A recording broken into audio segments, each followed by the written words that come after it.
Hey Claiborne, it's Saturday. I'm going to dive right in and show you this cool trick I recently learned that has to do with the bricks I mentioned last week, the facets. If you take the 4x4 facet and the 3x3 facet, they can fit right inside of each other.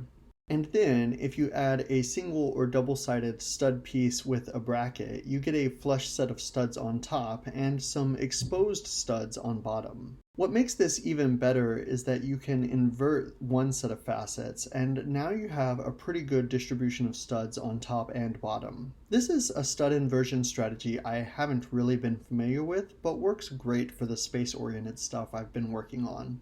And why does it work great? Because I've already been using the large octagonal pieces, these plates, and it so happens that this structure fits right on that plate extremely well and makes for a really great honeycomb structure to use for entries and exits, something I haven't been happy with in my current designs. All I have to do is copy and paste the facet inversion into its own octagon and put a plate on top and bottom. And in most cases that would be great, but the main reason I'm working on this is that after last week's hatch, I got really excited and wanted to keep working. So I need the hatch to be able to snap onto this. I'm going to have to add little wedges which will keep the shape, but move it in just enough to snap the hatch to the structure. Similar to the wings, I also have to add some squares. This tightens up the entry point a little, but honestly, I like the look of it a lot.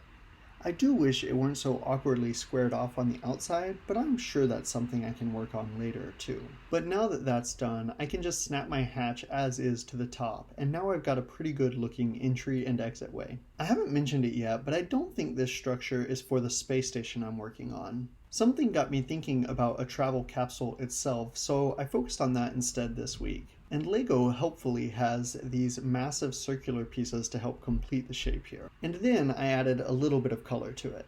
There certainly still are some things to be done. First, the craft doesn't have a heat shield, which is typically where the hatch is, and explains why space capsules typically have their hatches on the side or top. Also, I haven't built any of the internals of the capsule, no cockpit, control mechanisms, or any of that.